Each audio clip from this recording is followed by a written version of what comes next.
Amados irmãos, hoje nós estamos terminando a série Bem-aventurados, série que trata do Sermão do Monte, quando Cristo sobe o monte para pregar esse maravilhoso sermão que compreende capítulos 5, 6 e 7 de Mateus, mas o capítulo 5, do versículo 1 até o 12, são as bem-aventuranças, e as bem-aventuranças são os critérios que Jesus estabelece para que os seus discípulos o sigam. É o que ele espera dos seus súditos. O rei Jesus espera dos seus súditos o quê? Então são as bem-aventuranças que dizem o que Deus espera de cada um de nós para segui-lo.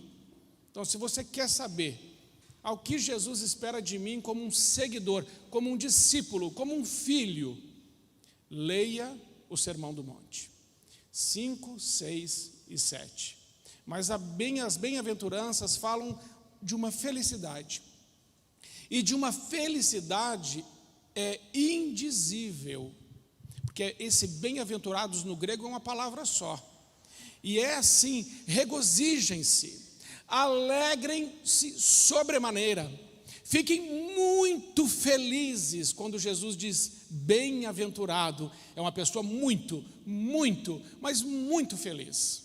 E é interessante, irmãos, porque hoje, quando a gente lê essa bem-aventurança, talvez seja um dos maiores paradoxos do cristianismo, porque ele diz assim, lá no versículo 10, bem-aventurados os perseguidos por causa da justiça, pois deles é o reino dos céus.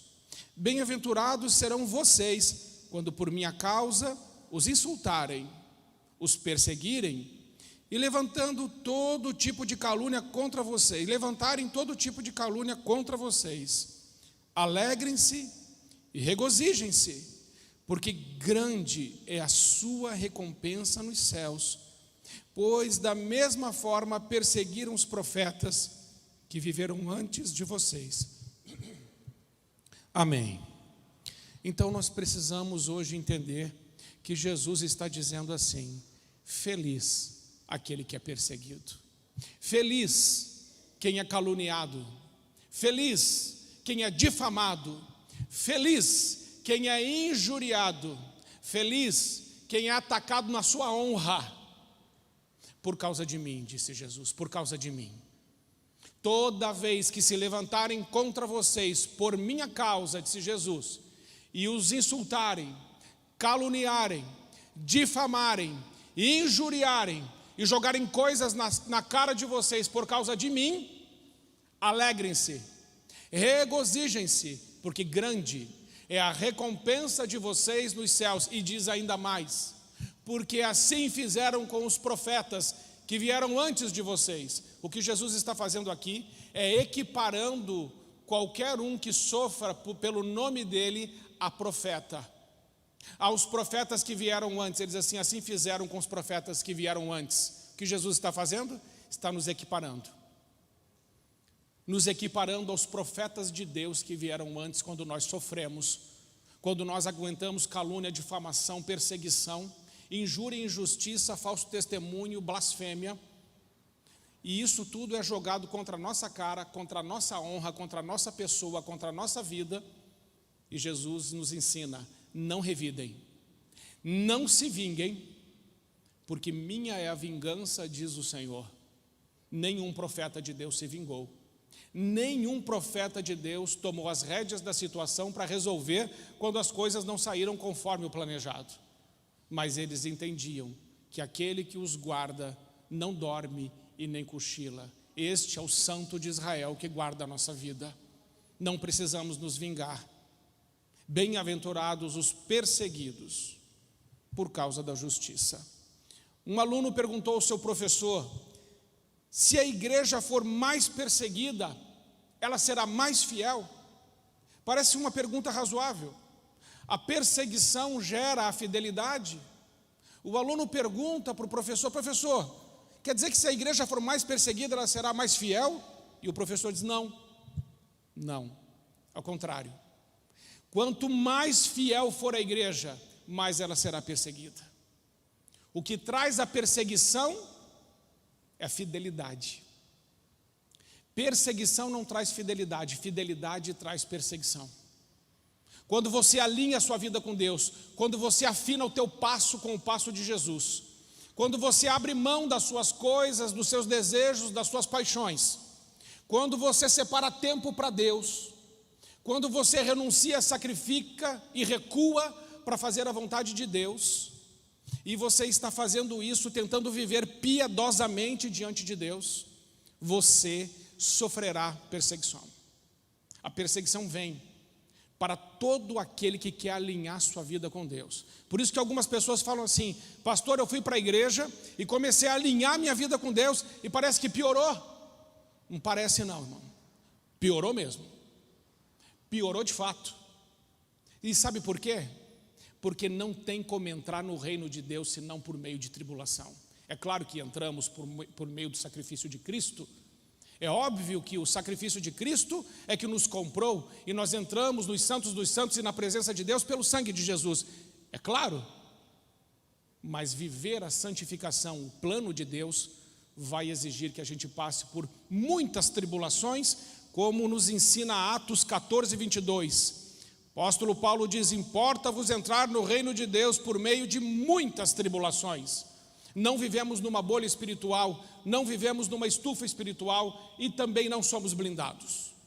Problemas vêm na vida do crente, fica desempregado, fica doente, fica ferido, é caluniado, é injuriado, é difamado, sofre injustiças. Mas não deve nunca e jamais abrir mão do seu caráter, nunca e jamais abrir mão dos seus princípios e nunca negar o Senhor. Porque as tribulações vêm justamente por causa da perseverança dos santos. João 15, 18 e 19 nos ensina: se o mundo vos odeia, tenham em mente que antes me odiou. Jesus está dizendo isso. O mundo odeia você? Então Jesus está dizendo: tenha em mente, me odiou primeiro. Se vocês pertencessem ao mundo, ele os amaria como se fossem dele. Todavia, vocês não são do mundo, mas eu os escolhi, tirando-os do mundo, por isso o mundo vos odeia. O mundo odeia você.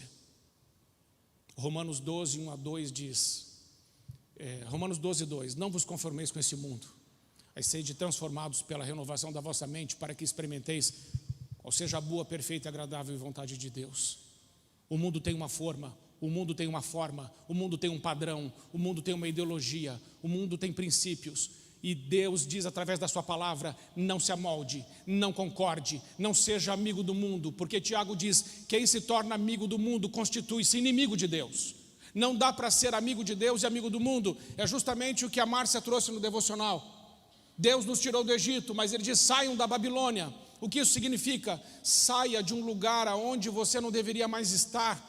O mundo não é nosso lugar. Jesus deixou muito claro isso em João capítulo 15, quando disse: já tirei vocês do mundo. Vocês não pertencem mais a este lugar. Nossa pátria, diz a Bíblia, ela é celestial. Nós somos como forasteiros, peregrinos, viajantes nesse mundo. Esse lugar não é para a gente ficar. É o que eu falei hoje lá para Aparecida, com aquela situação com o seu filho, e aquele menino com o corpo todo já definhando. Deus pode fazer um milagre? Deus pode. Deus pode tirar aquele menino do leito? Sim, Ele pode.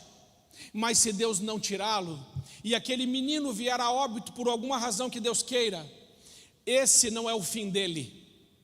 Um dia ele terá o corpo glorificado semelhante ao corpo de Cristo, e esse corpo não irá definhar.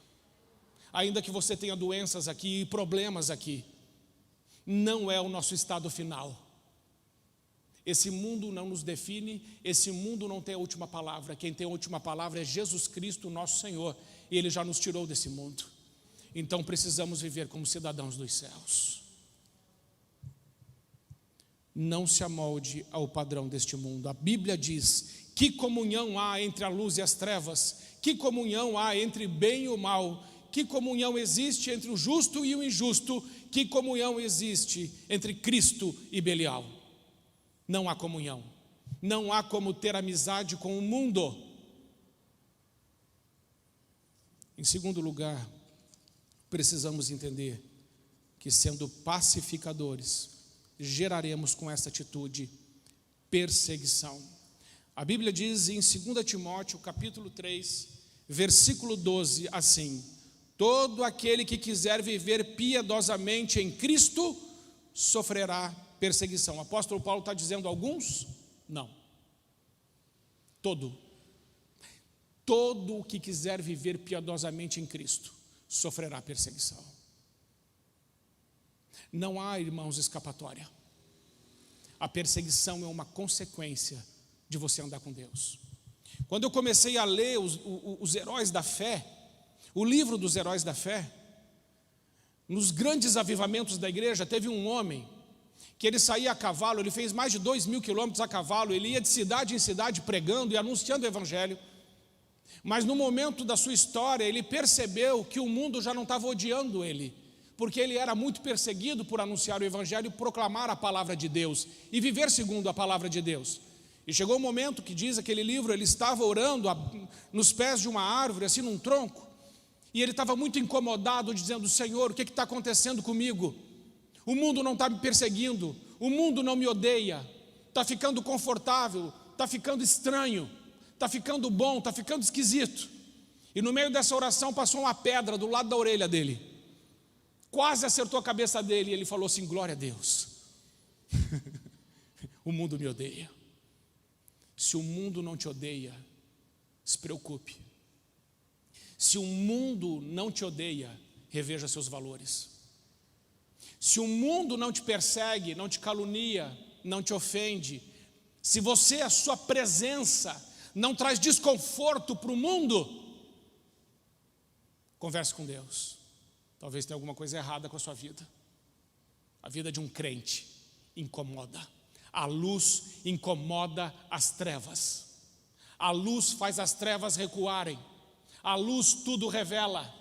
Na luz a transparência, na luz a honestidade, na luz a compromisso, na luz a responsabilidade. Obras feitas na luz glorificam a Deus. A luz incomoda as trevas. Satanás é o príncipe das trevas. Satanás vive no escuro. O escuro significa ignorância. Os filhos da luz são filhos iluminados pelo Espírito Santo, que tem sabedoria, inteligência, entendimento, revelação e palavra de conhecimento, que são iluminados e inspirados, que têm ousadia, unção, coragem e poder para testemunhar com revestimento de poder acerca de Jesus Cristo, nosso Senhor. Esse é você e sou eu, em nome de Jesus. Então não se preocupe com perseguição. Perseguição é só uma consequência, é só um sintoma que tudo vai bem com a tua vida. Perseguição é um sintoma que declara que tudo vai bem com a tua vida espiritual. Também vemos em Filipenses 1:29, foi-me dada a graça, diz o apóstolo Paulo, a graça, ou em outra versão, privilégio, de não apenas crer em Cristo, mas também de sofrer por Ele. O apóstolo Paulo está dizendo para nós que sofrer por Cristo é graça, é favor imerecido, é privilégio que Deus dá. E sabe por quê, irmãos? Porque um dia nós vamos morrer. E quando nós morrermos, e isso não vai demorar muito tempo, a gente dura aí 80, 90, logo a gente morre. E quando morrermos, nós nos encontraremos com Ele. E como será bom estar diante de Deus e olhar para Ele e dizer: Senhor, eu sofri pelo Teu nome. Lembram do apóstolo Pedro e do João? Em Atos capítulo 4, eles estavam indo no templo para orar, porque eles iam todos os dias às 3 da tarde para orar no templo. E quando eles estavam entrando no templo, tinha um aleijado de nascença, que havia 40 anos que era levado à porta formosa, à porta do templo, e ele ficava esmolando ali todos os dias. E aí ele olhou para Pedro e para João, esperando receber deles alguma esmola, algum recurso. E o apóstolo Pedro disse assim: ouro e prata eu não tenho, mas o que eu tenho eu te dou. Em nome de Jesus, levanta e anda. Que coisa mais linda, irmãos. A igreja poder dizer: em nome de Jesus, levanta e anda. E aquele homem num salto se levantou, e ele ficou colado com Pedro e João. E Pedro e João começaram ali então a anunciar o evangelho, e uma multidão se ficou em torno deles, e a graça de Deus estava sobre eles, e o milagre estava acontecendo. E em meio à graça de Deus e o milagre, Pedro e João foram presos. Perseguição vem para quem está vivendo piedosamente. Perseguição vem para quem está alinhando a sua vida com Deus. Perseguição vem para quem está querendo ser canal da graça de Deus. Não há conforto, não há descanso, mas a glória de Deus é manifestada no meio daqueles que o buscam, que o amam e que renunciam tudo por Ele. Então o apóstolo Pedro e o apóstolo João são presos. E presos por quê? Porque o sinédrio ficou com inveja, os religiosos ficaram com inveja, porque a graça de Deus se manifestava através da vida daqueles homens. E o que mandaram fazer com eles? Açoitá-los. E os dois apanharam bastante, e apanharam de varadas e de chicote. E quando eles saem da cadeia, em vez de sair reclamando, em vez de sair murmurando, em vez de sair falando assim, eu dizimo e oferto, como é que isso pode acontecer comigo? Que às vezes a gente faz exatamente isso. Eu vou sempre na igreja, como é que isso acontece comigo? Mimimi. Não. Eles saíram de lá e falaram assim, graças a Deus, nós estamos tão felizes, porque nós fomos dignos de levar uma boa surra em nome de Jesus, para a glória de Jesus, para a exaltação do nome de Jesus, e se reuniram com os outros irmãos, e animaram a igreja crescia, e o poder de Deus se manifestava, porque eles estavam revestidos de poder pelo Espírito Santo de Deus. Irmãos, nós precisamos disso. A igreja não vai avançar enquanto estiver acomodada, a igreja não vai avançar enquanto estiver confortável. O avanço da igreja requer renúncia, requer sacrifício e alinhamento da vida com a vida de Cristo. Bem-aventurados sois vós, quando vos perseguirem, injuriarem, difamarem, caluniarem, e fizeram todo tipo de mal contra vós por causa de mim, diz o Senhor. Porque grande vai ser a sua recompensa. Não trabalhe por dinheiro, não trabalhe por casa, não trabalhe por carro, não dê o seu tempo só para isso. Trabalhe para a glória de Deus, trabalhe para a honra de Deus, trabalhe para que o nome de Cristo seja exaltado, porque isso vai te trazer um dia grande recompensa. Os homens podem te dar migalhas, Deus pode te dar uma grande recompensa. Homem nenhum pode te dar grande recompensa. Os homens colocam metas, alvos para a gente ficar correndo atrás. Como diz lá o Clóvis, que o Pedro gosta, colocam uma cenoura para a gente ficar correndo atrás, como se a gente fosse um coelho, correndo atrás daquela cenourinha para ganhar prêmiozinho. Que bobagem, irmãos. Quem é cristão vive muito acima disso. Nós não somos deste lugar. Nós estamos passando por aqui. Nossa casa é lá. E quando a gente voltar lá, a gente vai encontrar com o nosso Pai. E será muito bom olhar nos olhos dele e dizer, Pai, eu te amo, e a minha vida foi para a tua glória, foi para a tua honra, foi para o teu louvor. Eu pequei, eu errei, mas eu confessei, eu pedi perdão, eu alinhei minha vida. Senhor, eu te amo, porque quem ama obedece. Palavra de Deus, Jesus disse, não é só aquele que diz Senhor, Senhor, que entrará no reino de Deus, mas é aquele que faz a minha vontade. Fazer a vontade de Deus é uma expressão de amor. Só falar para Deus, falar para Deus, falar para Deus não funciona. Não é só quem diz Senhor e Senhor, mas aquele que faz a minha vontade. Amor para Deus também é expresso por meio de atitudes. Que atitudes na nossa vida revelam esse amor apaixonado por Cristo? Que atitudes mostram que Ele está em primeiro lugar na nossa vida? Que atitudes revelam que nós poderíamos morrer por Ele agora mesmo? É uma pergunta que a gente precisa fazer para nós mesmos. Outra coisa importante entendermos, irmãos, já vou pular uma folha aqui por causa do tempo, é que precisamos entender que quando começamos a viver as bem-aventuranças, o que Deus está preparando na nossa vida é o caminho para o avivamento. Quando nós começamos a viver a humildade, a misericórdia, a mansidão, quando somos pacificadores, quando somos perseguidos, mas não recuamos, quando andamos com Cristo, mas não olhamos para trás, Deus está começando a preparar um terreno na sua vida, para que o avivamento de Deus chegue, para que os milagres cheguem, para que a cura, a restauração e o poder de Deus se estabeleça na sua vida, na sua casa, na sua família. Não adianta, irmãos, a gente andar com Deus e ficar pedindo que os outros orem para nós. Você ora por mim aí, irmão? Leva meu nome lá na reunião de oração. Faz favor, alguém aí, quando for na igreja, lembra de mim. Não funciona, irmãos. Não funciona. Deus não tem neto, Deus não tem primo, Deus não tem cunhado, Deus não tem parente. Deus tem filhos, só. Ou você é filho ou não. Só existem dois tipos de pessoas no mundo: os mortos e os vivos. Quem está em Cristo é vivo, quem não está em Cristo está morto. É dois tipos. Não tem outro tipo. Quem é você? Você é vivo. Então Cristo vive em você. E a palavra de Deus diz: Cristo em nós, a esperança da glória. Cristo em nós, rios de água viva fluirão do nosso interior. Cristo em nós, milagres, cura, poder, transformação, restituição, salvação podem acontecer agora mesmo na nossa casa, na nossa família. Há quanto tempo estamos ainda, irmãos, permitindo que algumas coisas fiquem exatamente como estão, passivos, omissos, acovardados, tímidos? Mas Jesus disse aos apóstolos naquela tempestade: por que vocês são tão tímidos? Eu quero dizer a você que você tem algo precioso dentro de você. Se chama Espírito Santo de Deus. Ele te dá ousadia, ele te dá unção, ele te dá poder, ele te capacita com dons para que você avance e conquiste tudo que Deus tem para a sua vida. Mas você precisa dizer, bater no peito, fazer como Isaías fez lá em Isaías 6. Em Isaías capítulo 5, Isaías estava olhando para todo mundo e dizendo: ai daqueles que pecam, ai dos bêbados, ai desses que não vêm na igreja, ai não sei o que, e apontando o dedo para todo mundo. Se você ler Isaías capítulo 5, você vai ver isso.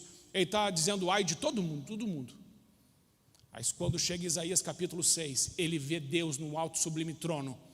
Ele para de apontar para os outros, vira o dedo para ele mesmo e fala assim: ai de mim que sou pecador.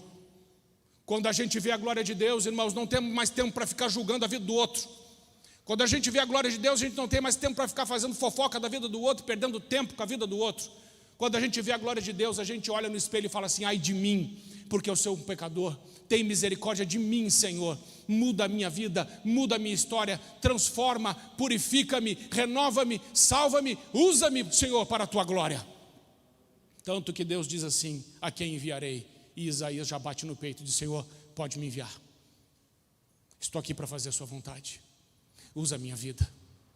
Muitas famílias estariam muito mais fortes hoje se os pais orassem pelos filhos, se os pais orassem, se os maridos orassem pelas esposas, se houvesse mais amor, mais oração, mais presença de Deus dentro da nossa casa, muitas coisas seriam diferentes. E elas podem ser a partir de agora.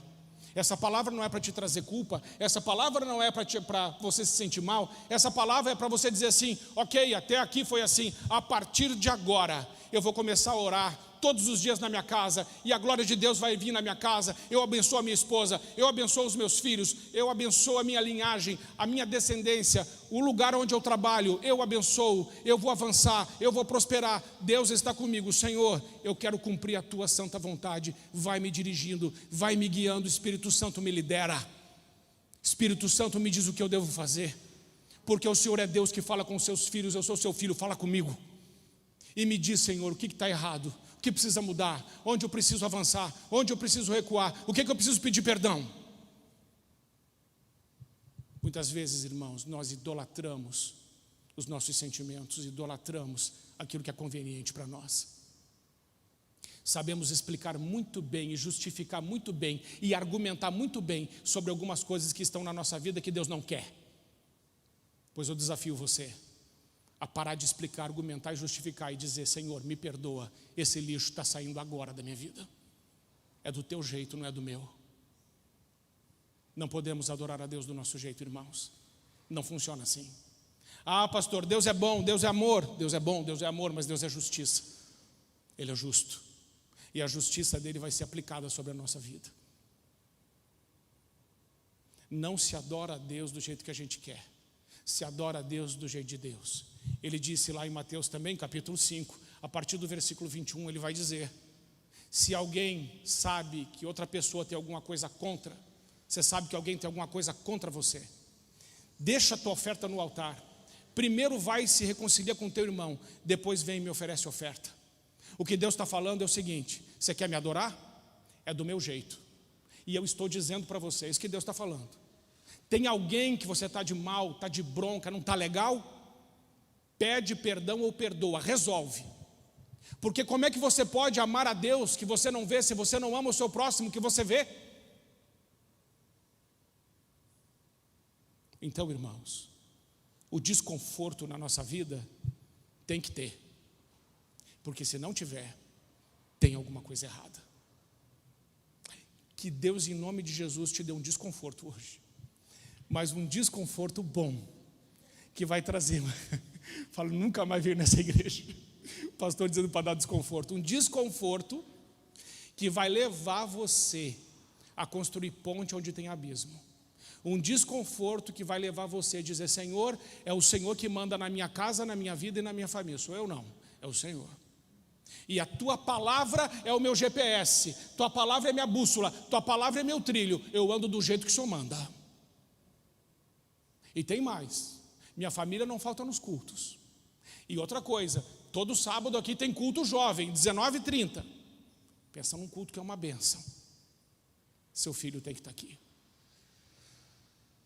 Pessoal aí de 12 a 20 e poucos anos. Se você tem mais de 30 anos, ora para ver se você vem. Mas se você tem menos, vem. Vai ser uma bênção. Os pais têm que dizer para os seus filhos: você vai para a igreja? Não estou afim, vai para a igreja. Sim, senhor. Muito bem. Filho obediente. Entendeu? Quem manda na casa, quem é? Deus, depois o pai e a mãe. É você. Você é o principal canal da bênção de Deus na vida da sua família. Deixa Deus te usar mais. E não importa que venha perseguição. E não importa que as pessoas não entendam e falem que você é um fanático. E falem que você está ficando doido. Deixe falar.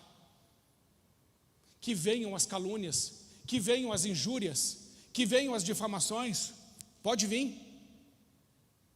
Não estamos olhando para isso. Queremos saber se Jesus está feliz. Se Jesus está feliz, está tudo bem. Porque só Ele pode fazer milagre. Só Ele salva. Só Ele restaura.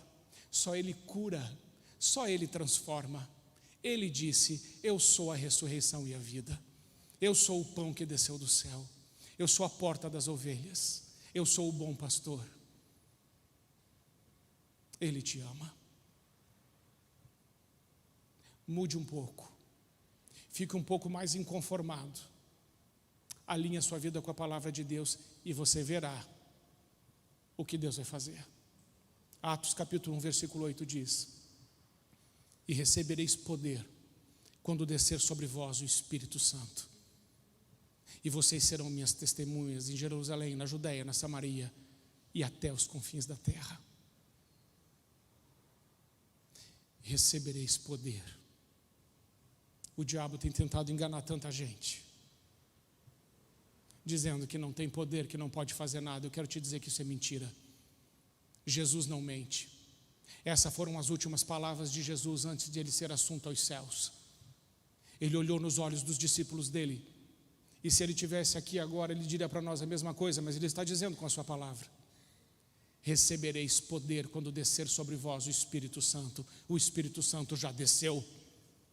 Esse poder já está em você. Use para a glória de Deus. Use com ousadia. Deus disse: buscar-me-eis e me achareis, quando me buscardes de todo o vosso coração. Quer achar a Deus? É de todo o coração. Não dá para buscar mais ou menos. É para valer. É para valer. É de todo o coração. Amém, irmãos? Minha mensagem à noite ficou completamente diferente da minha mensagem da manhã, porque Deus sabia que você precisava ouvir isso. Então, assim, algumas coisas Deus vai te mostrar que precisam de mudança. Vá em frente. Pode vir o louvor. Não se importe mais com o que as pessoas dizem. Por favor, não entre mais nessa. Olha, eu vou dizer um negócio para você para encerrar. Quando eu aceitei Jesus, eu perdi um monte de gente que eu gostava. Perdi. Conversas que eu tinha acesso, não tive mais porque virei crente. E eles pensam que crente é fanático, burro, ignorante, que é um bando de gente que não tem inteligência, daí tem que ter um amigo imaginário que é Deus. É isso que eles falam da gente. Mas eu vou te dizer uma coisa que você não vai esquecer. O primeiro minuto no inferno vai fazer o cara desejar o céu muito. Como diz o pastor Cláudio Duarte, no inferno, para entrar, não precisa fé. É isso que ele fala? Fé é uma exigência da concorrência, o diabo diz. Você precisa ter fé, é para andar nas coisas de Deus. Nas coisas deste mundo não precisa. Tenha fé, porque sem fé é impossível agradar a Deus. Porque aqueles que dele se aproximam precisam crer que ele existe e que ele é recompensador daqueles que o buscam. Tenha fé, tenha fé. Deus vai te usar, Deus vai te abençoar, Deus vai fazer. Amém? Fique em pé, vamos orar. Eu quero te dizer mais uma coisa, quero te desafiar nessa noite. Não vamos parar por aqui, eu quero te desafiar. Desafiar hoje, adiante de Deus, que você veio falar com Deus hoje aqui. Foi comigo, você veio falar com Deus, ouviu a palavra de Deus, você ouviu. Mas agora, o que o Espírito Santo de Deus falou contigo? Que mudança Ele está te pedindo? Que desconforto Ele te trouxe? Quais são as áreas que você precisa guerrear, avançar? Onde você foi intimidado? Aonde você recuou? Sabe por quê? Porque essas mentiras, essas calúnias, essas injúrias que vêm contra os cristãos podem fazer a gente parar. Mas eu quero desafiar você hoje a avançar mesmo assim, em nome de Jesus. Avança. Tem muita crítica parando muita gente boa. Tem muita mentira paralisando muita gente boa. Talvez você tenha sido paralisado em alguma área da sua vida por causa disso, dessas mentiras, dessas injúrias, dessas críticas, dessas difamações. Mas eu convido você a se levantar hoje e dizer assim: Senhor, eu vou continuar andando no teu santo e reto caminho e vou avançar naquilo que o Senhor tem para mim. Então eu quero que você hoje se posicione e ore por isso. E peça a Deus esse desconforto santo. Senhor, me dá esse desconforto santo. Não quero me acomodar com esse mundo e com o padrão desse mundo. Amém? Então eu quero que você que tomou essa decisão de fazer isso, de fazer essa oração, que você agora fale com o Senhor. Feche seus olhos. Fala com o Senhor. Pai querido, muitas pessoas hoje aqui foram paralisadas pelas críticas, pelas injúrias, pelas difamações, pelos ataques na honra. Algumas coisas aconteceram e alguns de nós também, nós nos acomodamos e começamos a acreditar que o cristianismo é uma coisa simples, facinho, e começamos a virar um crente conformado. Mas o Senhor disse: não vos conformeis, e alegrem-se na perseguição, e avancem na tribulação, porque eu sou contigo. Senhor, eu abençoo a vida dos meus irmãos, e eu concordo que nada nesse mundo irá pará-los, porque o Senhor mesmo está indo à frente deles.